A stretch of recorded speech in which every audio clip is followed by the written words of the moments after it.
एक महत्वाची बातमी, महाराष्ट्र सरकार नपुंसक आहे असं सुप्रीम कोर्टाचं म्हणणं आहे। आखिर सुप्रीम कोर्ट को इतनी बड़ी बात क्यों बोलनी पड़ी?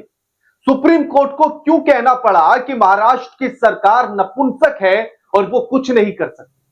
नमस्कार, मैं आपके साथ के राणा, न्यूज संवाद देख रहे हैं आप। कुणाल कामरा को लेकर एक और बड़ा आदेश सरकार की तरफ से आया है और आदेश ऐसा है कि आप हंसेंगे रोएंगे ये आप तय करना, क्योंकि बात ही कुछ ऐसी है।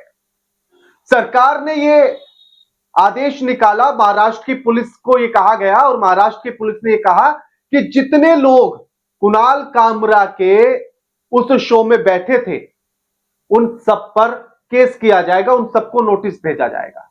अब आप सोचिए कि कुणाल कामरा पर अभी तक केस चल रहा था। कुणाल कामरा जब काबू में नहीं आया तो कहा गया कि इस शो को जितने लोग देख रहे थे उन सब पर कार्रवाई की जाएगी, उन सबको नोटिस भेजा जाएगा। वाह! और इसी को लेकर फिर कांग्रेस के नेता सुप्रिया श्रीनेत ने क्या कुछ कहा है वो आपको सुनना चाहिए। पहले सुनिए। अब जिन लोगों ने कुणाल कामरा का शो देखा, महाराष्ट्र पुलिस उन लोगों को ढूंढ ढूंढ कर नोटिस भेजेगी। अच्छा, तो ऐसा करिए, जिन लोगों ने ट्विटर पर, फेसबुक पर, यूट्यूब पर, इंस्टाग्राम पर, व्हाट्सएप पर उसका शो देखा, उनको भी नोटिस भेजिए। ये पक्षपात नहीं चलेगा, ये ढुलमुल रवैया नहीं चलेगा, है ना देवेंद्र फडणवीस जी। वैसे जानकारी के लिए बता दूं कि कुणाल कामरा के अपने यूट्यूब चैनल पर ही करीब 1,20,00,000 लोगों ने वो वीडियो देखा है। फटाफट दनादन नोटिस भेजनी शुरू करिए। तो सुप्रिया श्रीनेत ने यह कहा कि भैया सिर्फ जो शो को वहां स्टूडियो में देखने गए थे उन्हीं पर क्यों हो, जितनों ने यूट्यूब पर देखा है उन पर भी कार्रवाई हो, उनको भी नोटिस भेजा जाए। जिन्होंने बाकी सोशल मीडिया पर देखा, जैसे किसी ने एक्स पर देखा, किसी ने इंस्टाग्राम पर देखा, किसी ने फेसबुक पर देखा, उन सारे व्यूज वाले लोगों को नोटिस भेजा जाए। और यूट्यूब पर तो खुद कुणाल कामरा के यूट्यूब पर इस वीडियो पर 1.2 करोड़ लोग इस वीडियो को देख चुके हैं। ज्यादा ही है मतलब आंकड़ा इससे भी। अब उन सबको भी ढूंढ ढूंढ कर नोटिस भेजा जाए। फिर जिन्होंने कुणाल कामरा पर वीडियो बनाई, चाहे वो रवीश कुमार हो, अभिसार हो, मैं हूं या बाकी लोग हो, उन सबको भी लोगों ने देखा है, उसमें भी कुणाल कामरा के वीडियो को देखा है, तो उन सबको भी नोटिस भेजा जाए। कैसी बात है? अब बताइए कि जो सरकार ऐसी हरकत कर रही हो, जिस सरकार की पुलिस ऐसी हरकतें कर रही हो, तो उसे क्या कहा जाएगा? फिर सुप्रीम कोर्ट ने सही तो कहा, बिल्कुल।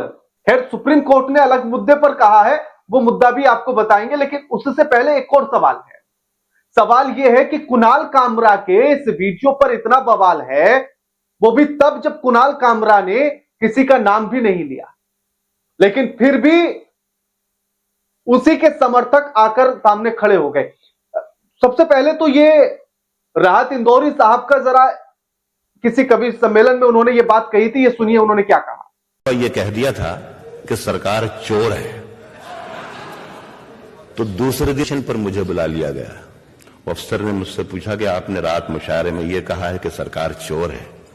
मैंने कहा ये तो कहा है कि सरकार चोर है, लेकिन ये नहीं कहा कि हिंदुस्तान की सरकार चोर है, कि पाकिस्तान की सरकार चोर है, या अमेरिका की सरकार चोर है, या बरतानिया की सरकार चोर है। वो अफसर ने मुझे देख के अफसर मुस्कुराया, कहा कि अच्छा, आप हमें बेवकूफ भी समझते हैं, क्या हमें मालूम कहां की चोर है? बिल्कुल सही बात है। अब जैसे पता ही नहीं है कि सरकार कहां की चोर है, तो ऐसे ही उनके समर्थकों को भी पता था कि गद्दार किसको कहा गया है, और जिसको कहा गया वो समझ गए। नाम लो या मत लो भाई, अपनों को तो सच पता ही होता है ना, तो उनको भी पता था कि गद्दार कौन है, तो इसीलिए उनके समर्थक आकर स्टूडियो तोड़ गए। उनके समर्थकों ने पूरा हंगामा काट दिया, और समर्थक बड़े भोले हैं। जब कुणाल कामरा कहता है कि मैं तो तमिलनाडु में हूं, यहां आ जा, कहता भाई मैं कैसे आऊंगा। मतलब इसको लेकर भी तमाम मीम बने, लेकिन सवाल ये नहीं है, सवाल इससे बड़ा है। सोचिए कि जब नाम नहीं लिया तो स्टूडियो तोड़ दिया गया, जब नाम नहीं लिया तो हंगामा खड़ा कर दिया गया, पूरे देश में शोर मचा दिया गया।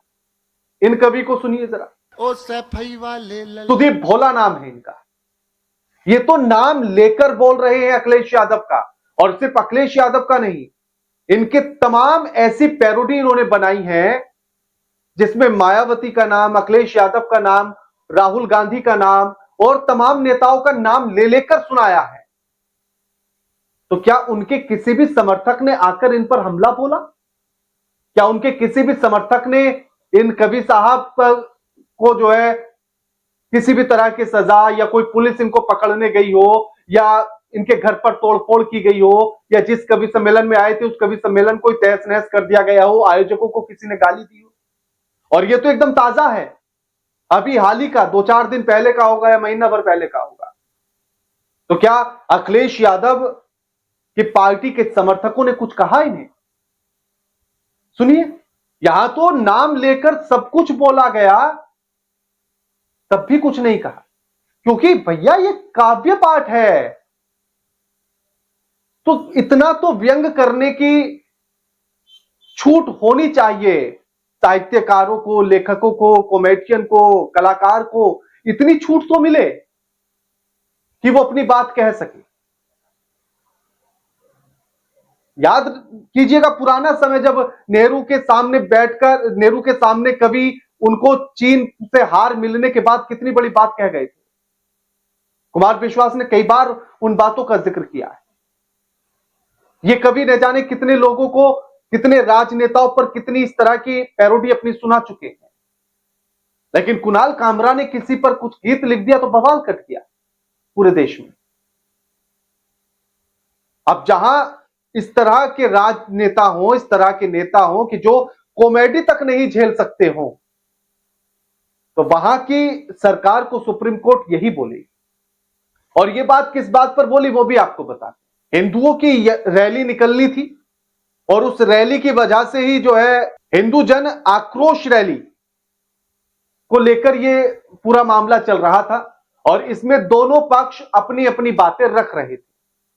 जहां किसी ने कहा कि सरतन से जुदा का बयान दिया गया इसलिए ऐसा हंगामा है, तो दूसरे ने दूसरे का हवाला दिया। तो सुप्रीम कोर्ट ने कहा कि जिस दिन धर्म और राजनीति अलग अलग हो जाएंगे उस दिन ये सारी समस्याएं खत्म हो जाएंगी। जिस दिन राजनीति में धर्म का इस्तेमाल होना बंद हो जाएगा उस दिन ये सारे मुद्दे अपने आप खत्म हो जाएंगे। ये बात सुप्रीम कोर्ट ने कही है। जस्टिस जोसेफ और नागरत्ना ने ये बात कही है महाराष्ट्र सरकार के लिए। वैसे कहा उन्होंने सभी नेताओं को है, लेकिन नपुंसक जो है महाराष्ट्र की सरकार को कहा उन्होंने। अब इसी से आप समझ लीजिए। और साथ ही जो है एक तरफ से यह कहा जाता है कि सर तन से जुदा की बात कही जाती है, तो दूसरी तरफ से कहा जाता है कि डीएमके के एक नेता ने कहा था कि ब्राह्मणों का नरसंहार होना चाहिए। तो उन्होंने कहा कि क्या ऐसे बयानों को अब जस्टिफाई करने की कोशिश की जाएगी, ऐसे बयानों के आधार पर माहौल बनाने की बात की जाएगी और इस बात पर ही एक दूसरे को गलत और सही ठहराया जाएगा कि सरकार क्यों नहीं कुछ कर रही है, इसीलिए सरकार को नपुंसक कहा। और बाकी हरकतें तो कुणाल कामरा से लेकर तमाम मुद्दों पर आप देख ही रहे हैं। तो सरकार को जो सुप्रीम कोर्ट ने कहा उससे ज्यादा कुछ नहीं। बाकी आप कमेंट करके बताइए कि आप क्या सोचते हैं। वीडियो को लाइक कीजिए, शेयर कीजिए और चैनल को सब्सक्राइब करना मत